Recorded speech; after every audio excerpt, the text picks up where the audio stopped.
방금 앞에서 읽은 창세기 31장은 야곱이 하란에서의 20년 생활을 마감하고 이제 귀향하는 내용입니다.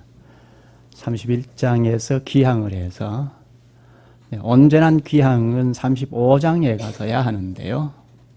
35장에서 20년 전에 35장에서는 가나안 땅에 들어가서 10년이나 지냈으니까 30년 전에 베델에서 하나님께 서약한 내용, 서원한 내용을 이룬 이후에 완전한 귀향이 이루어집니다. 그때까지 31장에서 35장 이 사이에 큰 사건이 몇 가지가 있습니다. 우리가 너무나 잘 아는 사건인데요. 앞으로 하나씩 생각하도록 하겠습니다. 31장에서 하란을 급하게 떠나게 되고 32장에 가면 에서를 만나기에 앞서서 하나님과 씨름하는 내용이 나오죠. 이 내용도 이 사건도 우리가 잘 알고 있습니다. 그리고 33장에 가면 에서를 극적으로 상봉해서 화해하는 내용인데요. 하나님께서 섭리하셔서 극적으로 화해하게 됩니다. 그리고 34장에 가서 바로 베델로 올라가서 20년 전에 서원한 것을 이루어야 하는데, 이행해야 하는데 그렇지 아니하고 10년간 짓재하는 바람에 일어난 사건인데요. 야곱의 하나밖에 없는 딸이 강간 사건이 일어나죠. 딸 디나 때문에 강간 사건이 일어나는데 그것 때문에 자녀들이 그 성읍의 모든 사람들을 다 살육하는 아주 참극이 일어나긴 사건을 볼 수가 있습니다. 그리고 35장에 가서 이제 비로소 베델로 올라가서 서원을 이행하고 완전한 귀향이 이루어지게 된 셈이 됩니다.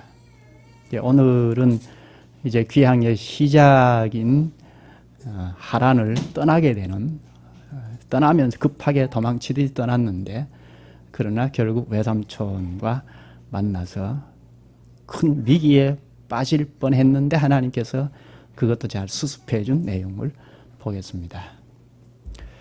하나님께서 본문 3절에 보면 야곱에게 나타나셔서 이 땅을 떠나라, 너 친족 고향으로 가라, 가나안 땅으로 가라 하고 명령을 하시지 않습니까? 원래 야곱이 살아야 할 땅은 가나안이죠. 가나안이 고향이기도 하고 아주 오래전에 할아버지 아브라함을 찾아오신 하나님께서 고향 친척 아비 집을 떠나라 하셔서 아브라함이 그 하나님의 말씀만 딱 믿고 가나안으로 떠났는데요. 그때와 대구를 이루죠. 지금 야곱을 찾아오셔서 이 하란을 떠나라 하십니다. 그런데 야곱은 가나안 땅이 이방 땅이 아니고 이제는 고향 땅이죠. 고향으로 가서 살 사람이죠. 야곱에게는 무엇보다도 하나님 나라를 계승해야 할 사명이 있습니다. 하나님 나라를 계승할 땅은 가나안이죠. 하나님께서 약속의 땅으로 가나안을 주셨고 그 땅에서 하나님 나라를 계승해 나가야 하는 사명이 있습니다. 그러니까 하란에서 살 사람이 아닙니다. 그런데 20년이라는 세월을 훌쩍 보내고 이제 하나님께서 가나안 땅으로 가라 하는 명령을 하시는데 그것을 듣고 야곱이 이제 실천에 옮겨서 급하게 하란을 도망치듯이 빠져나옵니다. 외삼촌의 낯을 피하여 도망을 치듯이 하란을 빠져나가는 이 모습은 20년 전에 가나안 땅에서 에서의 낯을 피하여 가나안에서 급하게 하란으로 피신해 오는 것과 흡사합니다. 어쩜 이렇게 20년 전과 지금과 똑같은가 할 정도로 흡사한데요. 이런 점을 생각해 보면 야곱이 완전한 귀향이 아닌 것을 생각할 수 있습니다. 불완전한 귀향 길에 오른 것입니다. 이 점을 염두하고 본문을 좀 생각하면 좋겠습니다. 이제 7년 라헬을 아내로 얻기 위하여 7년을 외삼촌을 섬기게 되고, 그리고 또 레아를 얻었으니까 라헬을 얻기 위하여 7년을 더 섬기게 되죠. 그렇게 해서 14년을 훌쩍 보내고, 그리고 야곱이 욕심이 생겨서 삼촌과 이제 공식적으로 약속을 체결하고, 아롱진 것이나 점 있는 것이나 얼룩무늬 있는 것, 돌연변이는 다 자기의 것으로 삼겠다. 정상적인 가축은 삼촌이 가지십시오 하는 언약을 체결하고 이제 6년간 봉사를 하게 되죠. 그런데 6년간 하나님께서 엄청난 복을 쏟아부어 주셨습니다. 본래 돌연변이가 그렇게 많이 나오지는 않지 않습니까? 그런데 양떼들이 낳는 것마다 다 얼룩얼룩한 것이 나고, 이렇게 돌연변이만 나게 되어서 야곱의 가축이 엄청나게 많이 늘어났습니다. 그래서 6년 동안 굉장한 부자가 되었습니다. 그런데 이런 일이 생기면 반드시 시기 질투하는 사람이 생기죠. 누가 시기 질투하죠? 라반의 아들들이죠. 외삼촌의 아들들, 사촌이죠. 사촌들이 아주 시기 질투가 막 상승했습니다. 저 야곱은 저렇게 부자가 된 것은 아버지의 가축을 다 빼앗아 착취해서 그렇다 하고 막 질투하면서 이런 헛소문을 퍼뜨립니다. 이 이야기가 야곱의 귀에 들어오니 견딜 수가 있습니까? 그런데 거기다 대고 외삼촌까지 시선이 따갑습니다. 야곱이 견딜 길이 없죠. 야곱이 자기 상황을 잘 파악하게 됩니다. 이대로 있다가는 큰 위기에 처할 것이라는 위기감까지 느끼게 됩니다. 그때 하나님께서 찾아오셔서 야곱아 떠나라, 내가 너와 함께 하겠다 하고 약속을 재차하십니다. 야곱이 얼마나 기뻤을까요? 위기에 퐁당 빠진 상황인데 하나님께서 오셔서 떠나라, 내가 너와 함께 하겠다 하셨으니 얼마나 기쁜 말씀이겠습니까? 근데 그 기뻤다는 내용은 기록되어 있지 않지만 기뻐서 어쩔 줄 몰랐을 것입니다. 아마 짐작입니다. 신앙이 없는 사람 같으면 떠나라 하면 20년 동안 이렇게 겨우 적응하고 부를 쌓았는데 여기서 어떻게 떠나라 하느냐 하고 불평을 했을지 모르겠습니다. 그러나 야곱은 참 약점이 많은 사람임에도 불구하고 그 안에 신앙은 있습니다. 그래서 하나님께서 떠나라 하셨을 때 두말하지 않고 그 하나님의 말씀에 순종하여 떠나고자 마음을 결정을 합니다. 그런데 야곱에게 두 가지 고민이 생겼습니다. 문제가 생겼습니다. 문제가 있습니다. 무엇입니까? 하란을 떠나고자 결정을 하니까 두 가지 난제가 생겼는데, 하나는 아내들이 과연 자기를 지지하고 따라갈 것인가 하는 문제 하나, 그리고 또 하나는 아내들이 함께 하겠다 하고 떠난다 하더라도 그의 가족들, 외삼촌이나 그 가족들이 순순히 놓아주겠는가 하는 것입니다. 더더욱이 많은 부를 쌓은 것, 그 욕심이 많은 외삼촌이 이것을 다 놓아주겠는가, 그래 떠나라 하고 허락해 주겠는가. 이 재산들을 반으로 뚝 잘라서 외삼촌 가지십시오 하고 가면 몰라도 다 가지고 가겠다고 하면 외삼촌이 허락해 줄 것인가. 이게 참 어려운 문제입니다. 먼저 아내들이 어떻게 지지할 것인가 하는 문제를 생각할까요? 본문을 우리 잘 읽고 오셨을 텐데요. 아내들이 어떠했습니까? 아내들 입장에서 생각하면 야곱의 이야기를 듣고 함께 하겠다 하고 이 하란을 떠난다는 것은 쉬운 일이 아니죠. 지금까지 아버지 밑에서 평생을 자라온 이 하란을 떠나서 살아온 적이 없는 라헬과 레알입니다. 레아와 라헬이죠. 그러니까 야곱을, 남편이지만 야곱을 쫓아서 가족을 다 두고 떠난다는 것이 쉽지 않습니다. 더더욱이 라헬과 레아는 남편인 야곱 한 사람을 놓고 시기 질투하고 아주 적대시했던 관계 아닙니까? 그러니까 야곱이 함께 가자 하면 나는 갈 수 없다. 저 언니가 안 가면 몰라도 아니면 동생이 안 가면 몰라도 하고 한 사람이라도 틀면 함께 가기는 참 어려운 난관에 봉착합니다. 그런데 어떻게 됐죠?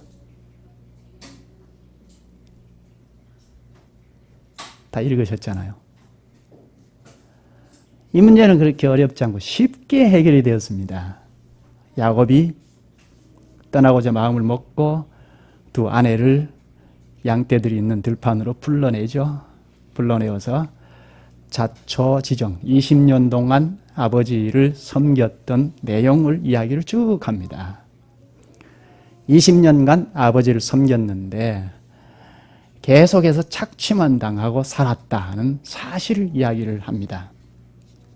본문을 좀 볼까요? 7절을 한번 보십시다.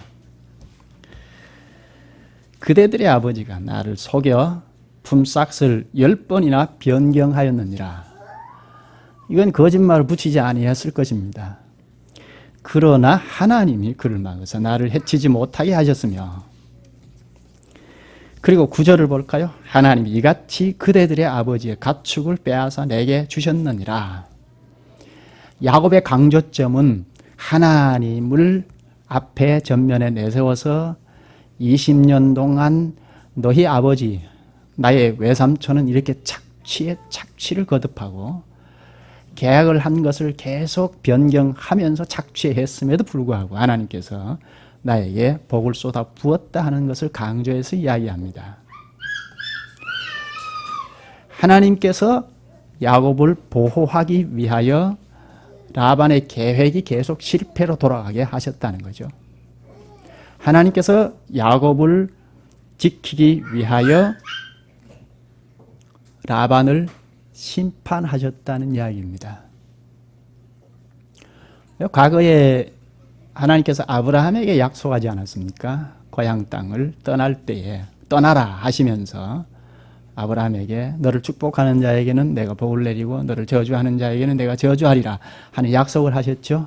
이것은 아브라함으로부터 천국을 유업으로 받는 계승자들, 상속자들에게 다 똑같이 적용되는 말씀이죠. 그런데 라반이 20년 동안 야곱이 누굽니까? 언약을 이어갈 상속자 아닙니까? 그런데 야곱을 계속 착취하고 억누르고 했으니까 이것은 하나님께서 가만히 두시지 아니할 일이죠. 그래서 하나님께서 라반을 심판하신 것입니다. 이렇게 20년 동안에 있었던 실상을 아내들에게 낱낱이 이야기하자. 그러니 이제 하나님께서 가나안 땅으로 돌아가라 하시니까 우리 함께 돌아가자. 그렇게 제언을 하죠. 아내들이 어떻게 나왔죠? 외삼촌의 딸들이 어떻게 나왔죠? 그 다음 좀 볼까요? 14절을 보죠. 라헬과 레아가 그에게 대답하여 이르되, 야곱에게 말합니다. 우리가 우리 아버지 집에서 무슨 분깃이나 유산이 있으리요? 뜻밖의 태도이죠. 본래 라헬과 레아는 이렇게 우리라고 그렇게 형성이 안 되어 있습니다. 자매지만 남남과 같이, 야곱을 중간에 두고 남남과 같이 그렇게 투쟁을 해왔던 관계 아닙니까? 그런데 우리가 우리 아버지 집에서 무슨 분깃이나 유산이 있으리요. 이 말은 우리의 유업은 우리 아버지에게 있는 것이 아니고 야곱 당신에게 있습니다 하는 말입니다. 15절에 아버지가 우리를 팔고 우리의 돈을 다 먹어버렸으니 아버지가 우리를 외국인처럼 여기는 것이 아닌가. 본래 야곱이 7년을 일을 해줄 때 라헬을 위하여 일을 했죠. 그리고 다시 7년을 일을 할 때도 무상으로 일을 해줬는데 역시 라헬을 위하여 한 것입니다. 이것은 결혼 지참금과 같은 것입니다. 결혼 지참금은 이 결혼 생활을 하다가 이혼을 하든지 아니면 어떤 불상사가 생겨서 남편이 죽든지 할 때 이 아내가 혼자 살기가 어려우니까 그 지참금을 가지고 살도록 해주는 것이 지참금입니다. 그런데 이 지참금을 어떻게 했습니까? 외삼촌 라반이 다 착취해버렸지 않습니까? 딸들을 위해서 뭐 저금했다거나 뭐 사용했다거나 그런 것이 없습니다. 이 딸들도 너무나 잘 아니까 지금 이렇게 말하고 있습니다. 우리를 팔고 우리의 돈을 다 먹어버렸으니 아버지가 우리를 자식이 아니라 외국인처럼 여기는 것이 아닌가. 그리고 16절 말씀이 중요합니다. 하나님 우리 아버지에게서 취하여 가신 재물은 우리와 우리 자식의 것이니 이제 하나님이 당신에게 이르신 일을 다 준행하라. 야곱에게 이 말을 합니다. 하나님께서 그러니까 우리 아버지는 결혼 지참금까지도 착취해버렸지만 하나님께서 당신을 보시고 야곱을 보시고 그 라반을 딱 다스려서 야곱에게 복을 주셨다는 것입니다. 그게 우리와 우리 자식들의 유업이라는 것입니다. 야곱의 편이라는 거죠. 더 나아가서 하나님 편이라는 것입니다. 하나님과 함께 하겠다는 말이죠. 하나님께서 명하신 대로 함께 가자, 가나안 땅으로 가자 하는 야곱의 말을 적극적으로 지지하겠다는 것입니다. 우리도 가나안 땅에 가겠다는 것입니다. 이건 보통의 태도가 아닙니다. 비록 라헬과 레아가 인간적인 모습이 많이 있습니다. 세속적인 모습이 있습니다. 그럼에도 불구하고 그 안에 라헬과 레아의 신앙의 요소가 있습니다. 하나님께서 야곱을 통하여 가나안 땅으로 가라 하시는 그 말을 건네받은 레아와 라헬인데 그 말에 따르겠다고 하는 태도를 가진 것은 바로 신앙의 본질적인 요소가 그 안에 있기 때문입니다. 이렇게 야곱을 따르겠다, 가나안 땅에 가겠다 하는 이 태도는 마치 옛날에 할아버지가 아브라함이 고향 친척 아비 집을 두고 떠나라 하신 말씀, 그 말씀을 순종해서 가나안 땅으로 떠난 것과 흡사합니다. 이런 점에서는 그 신앙의 본질적인 요소는 같은 것입니다. 그리고 전에 리브가가 이 하란을 떠났던 그것과도 비슷합니다. 야곱은 이 두 아내를 설득하는 일에는 그렇게 어렵지 않고 너무나 쉽게 설득을 했습니다. 그런데 문제는 하나 있죠. 아내의 가족들, 외삼촌 가족들, 특히 라반을 어떻게 설득을 해서 떠날 수 있겠는가 하는 것입니다. 자기가 지금까지 특히 6년 동안 벌어서 모은 이 재산을 다 가지고 가겠다. 그리고 아내들과 자식들을 다 데리고 가겠다는 것은 상상하기가 참 어렵습니다. 라반이 어떤 사람입니까? 착취에 착취를 거듭하고 이것은 전부 욕심 때문 아닙니까? 욕심이 가득한 사람이죠. 그런 욕심이 가득한 사람 앞에서 자녀들까지 손주들까지 그리고 야곱의 재산을 다 가지고 가겠다고 하면 순순히 허락할 사람이 아니죠. 야곱이 상상하기가 참 어려울 그런 난제입니다. 그런데 야곱은 또 어떤 사람입니까? 그냥 반으로 뚝 잘라서 이거 삼촌 가지십시오. 그리고 우리 보내주십시오. 이렇게 할 사람도 아니죠. 특히 하나님께서 복으로 내려주신 재산인데 어떻게 삼촌을 준다는 말인가? 가당치 않은 말이죠. 그래서 야곱은 아내들이 따르겠다고 하자 즉시 일어나서 자식과 아내를 낙타에 태우고 라반 몰래 도망을 치듯이 하란을 빠져나갑니다. 뭐 삼촌에게 이야기하고 뭐 상의하고 허락받고 이런 일은 상상할 수 없다 해서 도망치듯이 빠져나갑니다. 마치 20년 전에 에서의 낯을 피하여 가나안 땅을 벗어나는 것과 똑같습니다. 마침 그때 외삼촌 라반이 양떼들의 털을 깎기 위하여 지금 집을 떠나 있는 상황이었습니다. 그러니까 좋은 기회이죠. 이 기회를 틈타서 딸 라헬은 아버지의 드라빔을 훔쳤습니다. 이 드라빔은 가정의 수호신과 같은 우상인데요. 이것이 자기들의 평안을 지켜줄 줄 생각하고 라헬이 아무도 몰래 이 드라빔을 훔쳐서 야곱과 함께 동행을 합니다. 야곱은 장인의 마음을 훔친 거나 같습니다.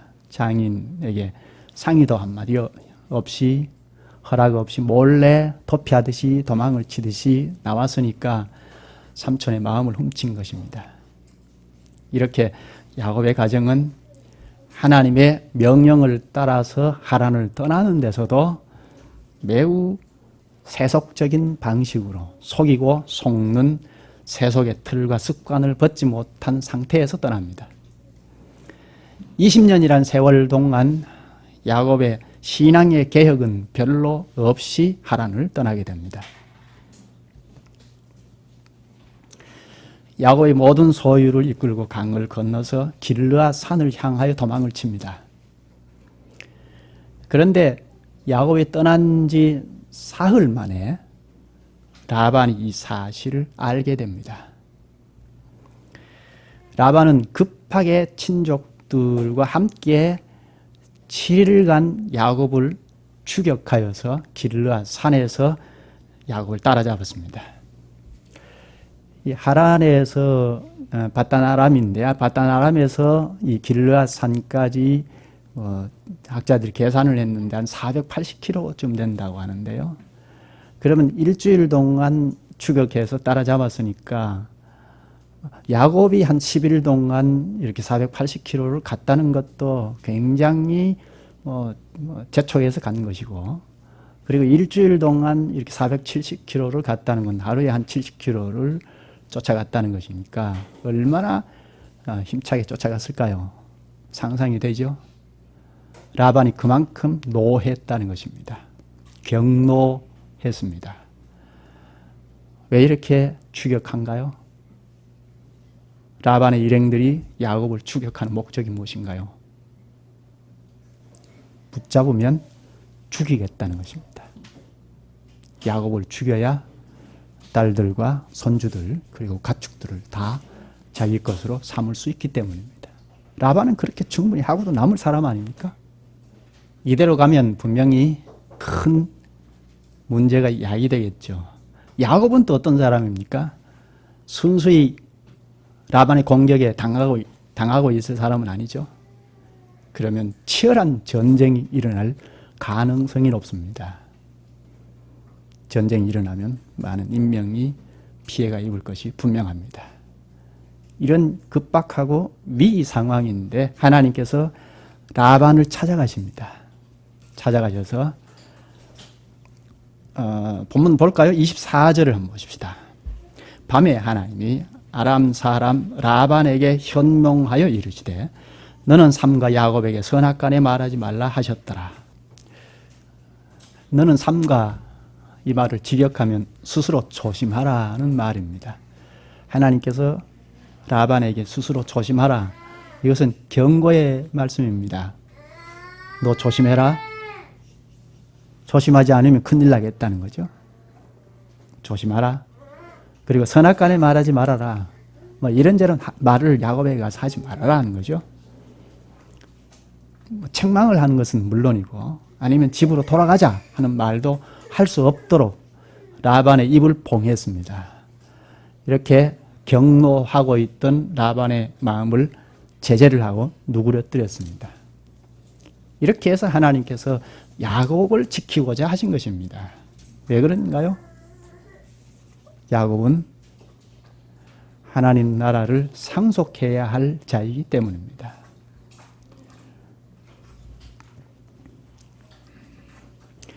라반이 야곱을 따라잡았는데 야곱을 만나서 하는 말을 좀 들어봅시다. 29절을 볼까요? 너를 해할 만한 능력이 내 손에 있으나 너희 아버지의 하나님이 어젯밤에 내게 말씀하시기를 너는 삼가 야곱에게 선악간에 말하지 말라 하셨느니라. 야곱을 만나서 너를 해할 만한 능력이 내 손에 있다 하죠. 하나님께서 이렇게 마음을 누그러뜨려 주셨는데도 야곱을 만나서 내가 너를 해쳐버린다. 그런 말을 할 정도면 얼마나 경건했는지 알 수가 있죠. 그런데 하나님께서 어젯밤에 나에게 삼가라. 야곱에게 선악간에 말하지 말라 하셨다 합니다. 하나님께서 아무 말도 하지 말라고 하셨다. 이렇게 야곱에게 이야기했다는 것입니다. 하나님께서 야곱을 살려주신 거죠. 우리의 원수들이 우리를 해치지 못하는 것은 바로 하나님께서 제재하시기 때문입니다. 그러나 라반이 순순히 물러날 사람은 아니죠. 이렇게 하나님께서 이렇게 아무 말도 너에게 손도 대지 못하게 하셨다. 하지만 순순히 물러날 사람은 아닙니다. 야곱에게 말합니다. 라헬이 수호신 드라빔을 훔쳐오지 않았습니까? 그래서 야곱에게 어찌하여 내 신을 도둑질했느냐 하고 따집니다. 야곱은 이 사실을 모르지 않습니까? 그래서 외삼촌이 뜬금없는 말을 하니까 드라빔을 왜 훔쳐갔느냐 하니까 야곱이 맞받아칩니다. 32절 외삼촌의 신을 누구에게서 찾든지 그는 살지 못할 것이요 우리 형제들 앞에서 무엇이든지 외삼촌의 것이 발견되거든 외삼촌에게로 가져가소서 하니 야곱은 라헬 그것을 도둑질한 줄 알지 못함이었더라. 야곱은 전혀 알지 못하니까 자신감을 가지고 우리는 전혀 그런 일을 할 사람들이 아니다 하고 맞받아친 것입니다. 이제 드라빔을 훔친 자는 이제 죽게 생겼습니다. 야곱이 죽여도 괜찮다고 했으니까요. 그러나 라헬 장모니는 지혜롭게 대처를 했죠. 낙타의 안장 안에 두고 거기에 딱 걸터 앉아서 아버지 나는 생리 중이니까 이렇게 일어날 수가 없습니다. 그렇게 해서 위기를 모면했습니다. 라반은 결국 드라빔을 찾는 것을 포기하게 됩니다. 하나님께서 지켜주신 거죠. 하나님께서 야곱을 보시고 다 주장해 주신 것입니다. 그러나 아무것도 모르는 야곱은 도리어 노하여서 라반을 대적합니다. 책망합니다. 그동안 쌓였던 감정을 터뜨립니다. 내가 도대체 무슨 죄가 있느냐? 내 죄가 도대체 무엇이냐? 하고 추궁합니다. 그동안 쌓였던 감정을 다 터뜨립니다. 20년간 한 번도 외삼촌에게 손해가는 일을 하지 않았다고 합니다. 짐승들이 물려 찢긴 것, 또 도둑 맞은 것, 이런 것까지도 전부 보충해 주었다고 40절에 말합니다. 39절에 말합니다. 40절에 보면 내가 이와 같이 낮에는 더위와 밤에는 추위를 무릅쓰고 눈 붙일 겨를도 없이 지냈나이다. 외삼촌을 위하여 20년간이나 봉사했는데 외삼촌은 10번이나 품삯을 바꾸셨다고 합니다. 그렇지만 야곱도 보통이 아니죠. 이렇게 자기를 죽여버리겠다고 하고 쫓아온 라반을 향해서 지금 되려 큰 소리칩니다. 장황한 이야기를 하는데요. 그 밑에 42절에 보면 우리 아버지의 하나님, 아브라함의 하나님 곧 이삭을 격려하는 이가 나와 함께 계시지 아니하셨더라면 외삼촌께서 이제 나를 빈손으로 돌려보냈었으리다마는 하나님이 이 고난과 내 손에 수고를 보시고 어젯밤에 외삼촌을 책망하셨나이다. 이렇게 똑 떨어지는 말을 하니까 외삼촌이 할 말을 잃어버립니다. 할 말이 없죠? 전부 사실이니까요. 무엇보다 하나님께서 이 외삼촌 라반을 투장하셨습니다. 그리고 야곱과 함께 하신 결과입니다. 이제 더 이상 아무것도 할 것이 없다는 판단을 한 라반은 야곱과 약속을 체결합니다. 보실까요? 44절에 보면 이제 오라 나와 내가 언약을 맺고 그것으로 너와 나 사이에 증거를 삼을 것이니라. 더 이상 무슨 할 말이 없으니까 라반이 먼저 언약을 체결하자고 제언을 합니다. 그렇게 해서 라반과 야곱이 상호 불가침 조약을 체결하는 형식으로 지금까지 쌓였던 서운한 마음과 갈등을 완전히 정리하게 됩니다. 그리고 서로 화해하고 헤어지게 됩니다. 이렇게 하여 외형적인 하란 도피 일은 일단락되었습니다. 이제 야곱은 가나안 땅으로 돌아갈 수 있게 되었죠. 야곱의 20년 하란 생활을 정리하고 귀향하는 여기에서 우리가 한두 가지 생각할 점이 있습니다. 먼저 야곱이 귀향하는 데서 볼 것은 20년 전이나 지금이나 야곱이 변화된 것이 별로 없다는 것입니다. 지금도 여전히 쫓기는 신세 아닙니까? 20년 전에 에서의 낯을 피하여 쫓겼는데 지금 20년 후에 여전히 쫓기는 신세입니다. 앞으로 이제 에서를 만나는 이 난제도 있습니다. 왜 야곱이 이렇게 쫓기는 신세가 되었습니까?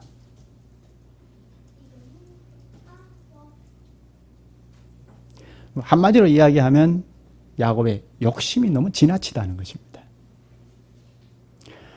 거짓말을 하고 술책, 권모술수가 아주 능숙한 이걸 한마디로 말하면 욕심이 지나쳐서 생긴 일이 아닙니까? 에서에게 장자권을 빼앗기 위해서 아주 거짓말을 하고 이런 것이 다 욕심 때문이죠. 지금 라반과 외삼촌과의 관계에서도 도망치듯이 한 이것은 결국 욕심 때문이죠. 반 아니라면 3분의 2까지라도 뚝 잘라서 내주고 가나안으로 돌아갈 수도 있지 않습니까? 야곱에게는 당면 과제가 하나님 나라를 유업으로 받은 상속자이니까 그 하나님 나라를 누리면서 실현해 나가는 사명을 수행하면 됩니다. 그런데 그 모든 재산을 하나도 잃어버리지 않겠다 하고 다 가지고 가려니까 이렇게 쫓기는 신세가 된 것입니다. 사람의 지나친 욕심이 이렇게 사람과의 관계에서 갈등을 초래합니다. 불안을 초래합니다. 안정을 찾지 못하게 됩니다. 야곱을 좋게 말하면 적극적이고 적응력이 아주 강한 사람이죠. 삼촌 집에서도 20년 동안 적응을 잘하고 살지 않았습니까? 칭찬할 만합니다. 그러나 나쁘게 말하면 악착 같고 욕심이 지나쳐서 그것 때문에 이 사람과의 관계에서 갈등을 초래하고 긴장을 야기시킨 사람이라는 것입니다. 그 때문에 평생을 긴장 속에서 살아갑니다. 에서와의 관계에서도 그렇고 삼촌과의 관계에서도 그렇고 나중에 자식들과도 속고 속이는 관계에서 늘 긴장 속에서 살아갑니다. 앞으로 우리가 보겠습니다. 그리고 오늘 여기 귀향에서도 드러났듯이 불안한 귀향입니다. 물론 술책과 착취를 일삼은 삼촌이 문제입니다. 그러나 20년간 자신에게 생활 기반을 제공해 준 자는 외삼촌입니다. 반복하지만 그냥 반 뚝 잘라서 주면 그것도 안 되면 3분의 2라도 잘라서 줄 수 있지 않습니까? 그리고 좋게 헤어질 수 있지 않습니까? 왜 이렇게 반목하고 갈등하고 쫓기는 신세가 되느냐 하는 것입니다. 이것은 지나친 욕심 그리고 외삼촌과의 관계에서 대립각을 세우는 것입니다. 외삼촌은 문제가 있죠. 문제가 있으니까 나도 그래야 한다는 건 나도 똑같은 문제가 있는 사람 아닙니까? 외삼촌은 문제가 있을지라도 나는 그렇지 않아야죠. 그럼 대립각을 세울 이유는 없지 않습니까? 그런데 사람이 사람과의 관계에서 이렇게 대립각을 세우는 데서 문제가 야기됩니다. 왜 각을 세우느냐 하는 겁니다. 또 하나 문제, 이건 더 큰 문제인데요. 야곱의 귀향이 완전한 신앙 개혁이 이루어지지 아니한 데서 이루어진 귀향입니다. 가나안 땅은 그냥 야곱의 고향 땅 정도가 아니죠. 무슨 땅입니까? 하나님께서 약속을 해주신 땅이죠.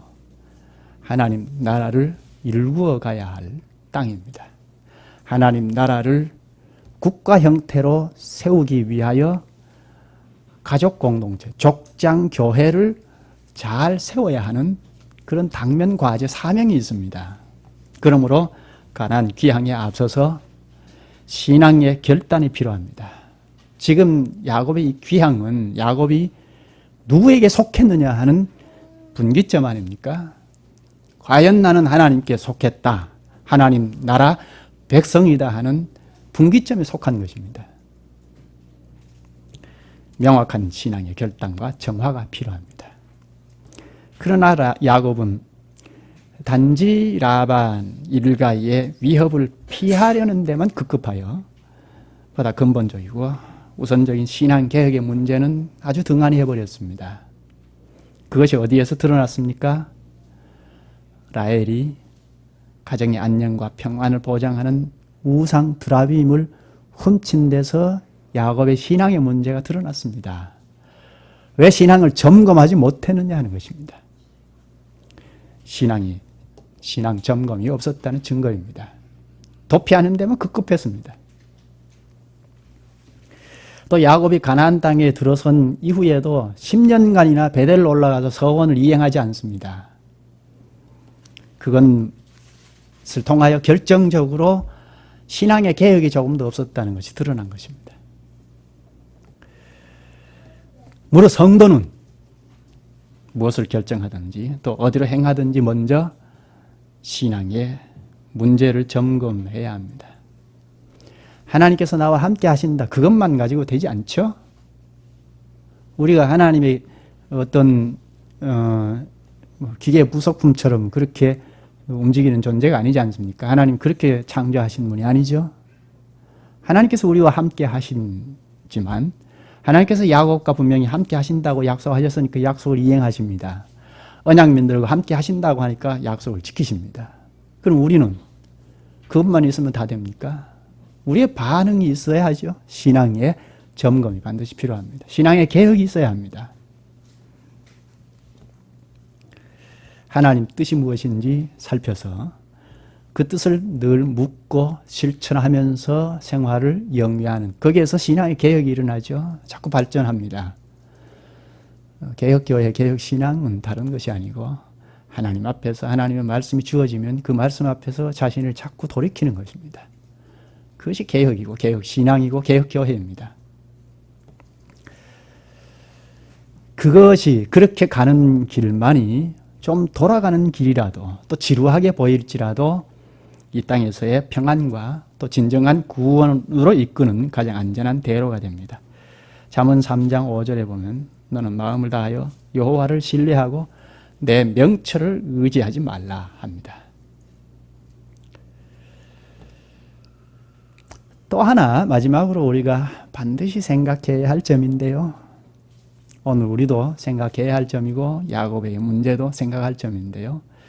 야곱이 이렇게 거짓이 난무하고 아주 속임수에 능수능란하고 또 술책이 아주 좋고 한마디로 욕심이 많은 사람일지라도 또 신앙의 개혁이 등한히 했다 하더라도 하나님께서는 야곱을 함께 하시고 인도하셨다는 사실입니다.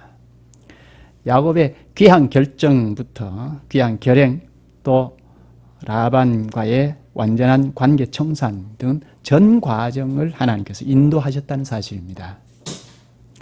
먼저 하나님께서는 지난 6년 동안 20년 동안 함께 하시고 지키셨는데 특히 6년 동안 야곱에게 재산을 그냥 쏟아 부어 주셨습니다. 그리고 그 재물 때문에 양쪽이 똑같이 이기적이고 탐욕적인 라반과 야곱 사이에 갈등이 야기되자 하나님께서는 야곱에게 가나안 땅으로 가라 하는 계기를 삼으셨습니다. 그리고 결정적인 분쟁의 발생을 피하여 도망치듯이 떠난 야곱을 추격하는 라반도 하나님께서 직접 제지시켜 주셨습니다. 또 양쪽 다 지탄을 받아 마땅한데 두 사람 사이에 충돌이 일어날 상황일 때 하나님께서 오히려 양쪽의 과거 청산과 화해를 도모하는 상호 체결로 이끌어 주셨습니다. 이렇게 하여 야곱은 무사히 귀환을 하도록 도와주셨습니다. 이렇게 하나님께서 20년 전에 함께 하겠다, 너를 지키겠다, 고향으로 무사히 귀환하도록 하겠다 하신 약속을 다 지켜내십니다.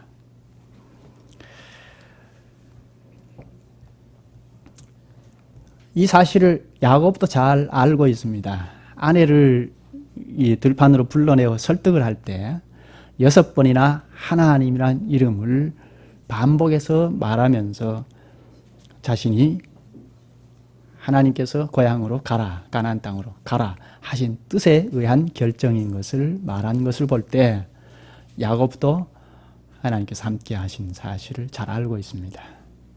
물론 야곱은 심히 부족하고 결함이 많은 사람입니다. 그러나 하나님께서는 한번 택한 야곱을 부족하고 결함이 많을지라도 베델에서 언약하신 대로 함께 하시고 지키시고 무사히 귀환하도록 하셨습니다. 여기서 우리는 하나님의 사랑과 섭리를 볼 수 있습니다. 우리 하나님은 언약에 참으로 신실하십니다. 기도하시죠. 자비하신 주님, 언약에 신실하신 하나님께서 야곱과 함께 하시고 지키셔서 무사히 귀한 길에 오를 수 있도록 하신 것을 오늘 저희에게 가르쳐 주셔서 저희가 주님을 굳게 신뢰하게 하시옵나이다.